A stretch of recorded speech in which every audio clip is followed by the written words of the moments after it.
Joining me now, the head baseball coach in his first year at the helm of the San Diego State Aztecs. Kevin Vance joins us on the Braden Surprenant show. Kevin, what's going on, man? I bet you're fired up to get after it and play another team today.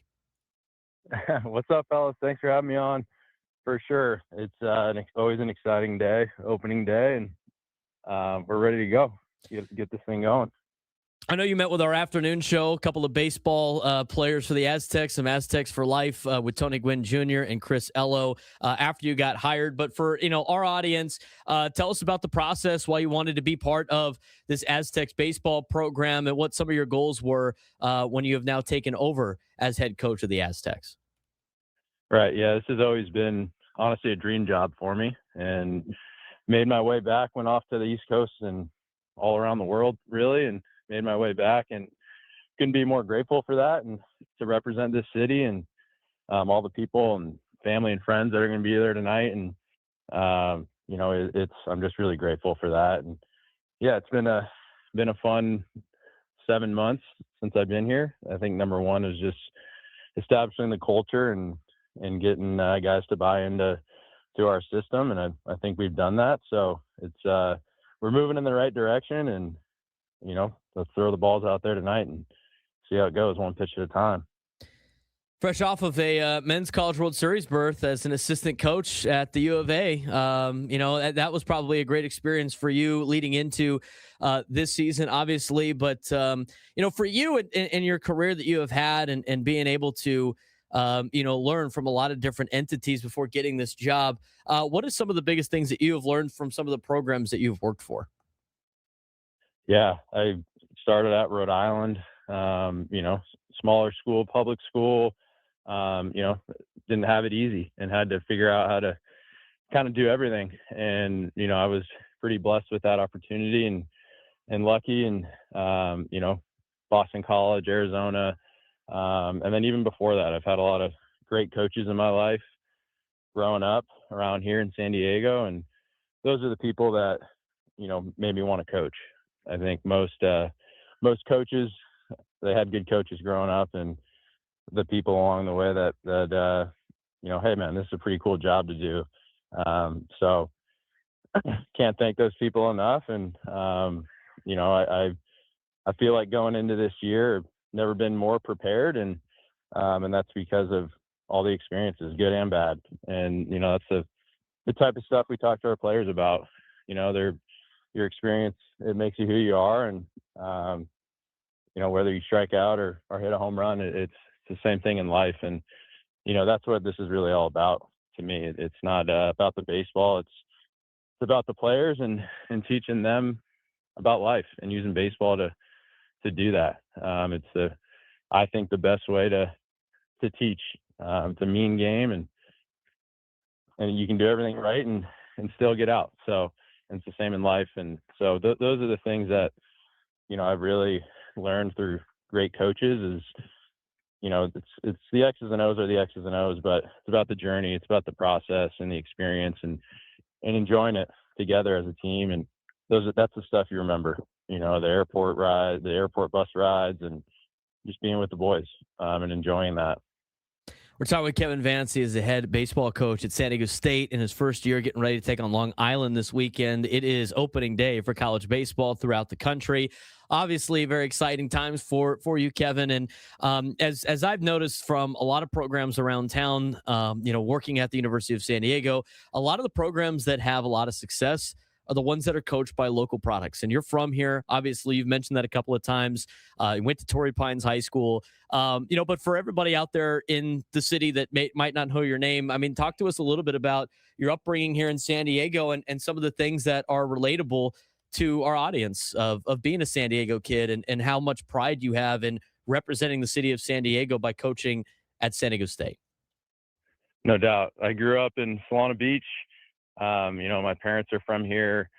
We grew up in National City. And so, yeah, I've kind of been to every corner of San Diego for my whole life. And, in high school and leaving here for about 16 years after that was a great experience for me. And, kind of, I think like everybody realized doesn't get much better than this, being around here and not just the weather, but the people. And, I played in Tony Gwynn Stadium in CIF championship game as a junior in high school. And so it's always been kind of the Mecca for me as a kid growing up of, all right, this is college baseball. This is Tony Gwynn, right? My childhood idol. And so that's really the cool part. And being around Steven Strasburg, who's here, just San Diego legends and proud San Diegans. There's a lot of them out there, and it's been fun to kind of cultivate those relationships and, eat some California burritos again. The whole thing, it's been it's a blessing. And, that going into opening day, that's really, what I feel, is people ask, are you nervous for opening day? And it's like, no, I'm more emotional than anything, just because I'm so proud of where I've come from and that's here. And to be back, it means the world to me and to my family. So, it's America's finest city, and couldn't be more proud to represent it and honored to do that at a place like this with so many legends. I'm out on the field right now looking at Tony's picture up on the wall, and it's pretty cool to be in the same shoes that he was. We're going to ask a couple of. I got a burrito question for you later on in the interview. We have to ask every local product that rolls through here. We have tons of San Diegans that are in MLB that have been on the show that have to talk about it. Soccer players, you name it.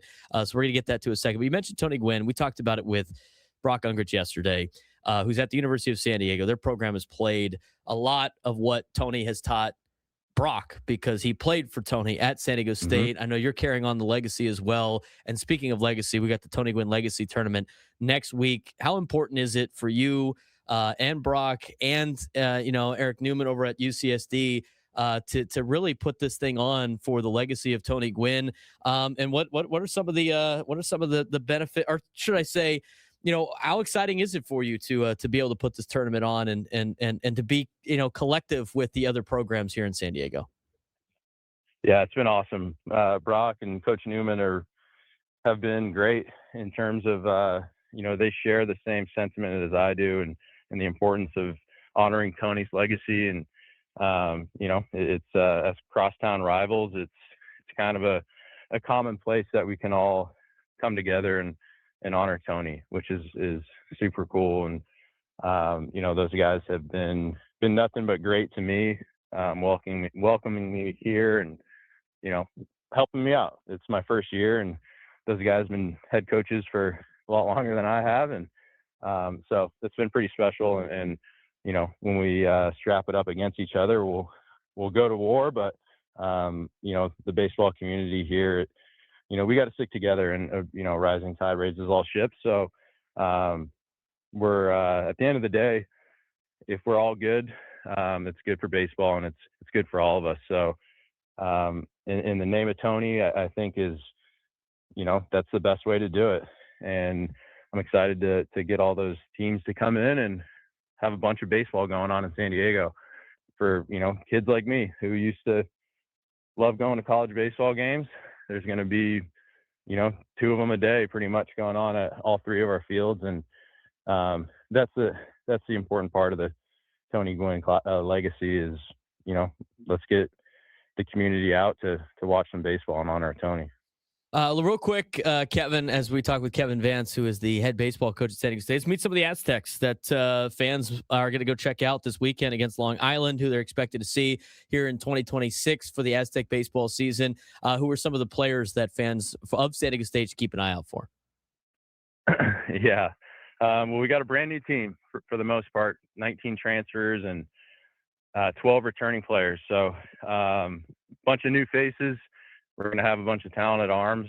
We got Leto on the mound tonight. And in the next 2 days, we'll have, 3 power righties that are going to be pretty fun to watch. And, we got the stuff for sure. And guys that don't have a lot of experience, but we got to get them out there and get their feet wet, throw them into the fire and go compete and just keep getting better and better throughout the year. But I think we'll have a really good defense up the middle. Troskey will be our shortstop. He's kind of a phenom with the glove. It's fun to watch with his counterpart. Dawson Santana at second. You know, they're going to play the game hard and have some tough at bats. I think we got some juice in the middle of the lineup. Jake Jackson, Tice Peterson, Zach Justice.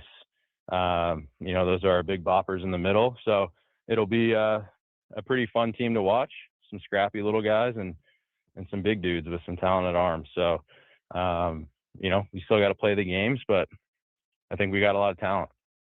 Should be a fun time. Sounds like you guys made a lot of improvements at Tony Gwynn Stadium. I know you guys had your dinner on the ballpark the other night, or with Tony Gwynn Jr.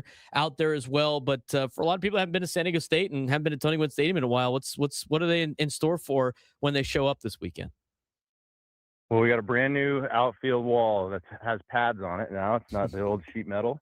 So a little safer and looks way nicer. Got the Aztec calendar on it, and you know, kind of similar to the Aztec football helmet. Pretty cool design. And then, yeah, we got a lot more plans in the future for sure. Expanding our hitting facility, getting a new locker room, and kind of touching the place up, and you know, into something that's again worthy of Tony Gwynn. You know, it's in '97. It was the best baseball stadium in the country, and we haven't done much since then. And so that's the exciting part, is we have the bones and we have the venue, you know, the palm trees and the sunset here doesn't get any better. And so we just got to spruce it up a little bit, and we got big plans for that, but got to win some ball games first. All right, last thing for you, Kevin, because I know you got to get ready for opening day, and you know, it's I think a lot of people are fired up for you to take the helm with the way that you answered a lot of those questions about how important this job is for you as a San Diego kid. But as we've talked to a lot of San Diego kids who have gone on to done a lot of great things like yourself that have done things elsewhere, I usually ask the question, what do you have food-wise when you come back to San Diego? It sounds like you already answered that with the California burrito, but we had a debate on the show about what goes in a California burrito. So your ideal California burrito, obviously with the fries, but you got to, you know, tell me what else is in it. And then where's your go-to burrito spot in town? Well, the only way to have it is with the carne asada, French fries, cheese, pico, and sour cream. Maybe some guac if you're feeling frisky. But my number one spot is Rudy's Taco Shop in Solana Beach, right there in Eden Gardens. So if you haven't had it, get out there and try Rudy's. Free shout out to Rudy's there.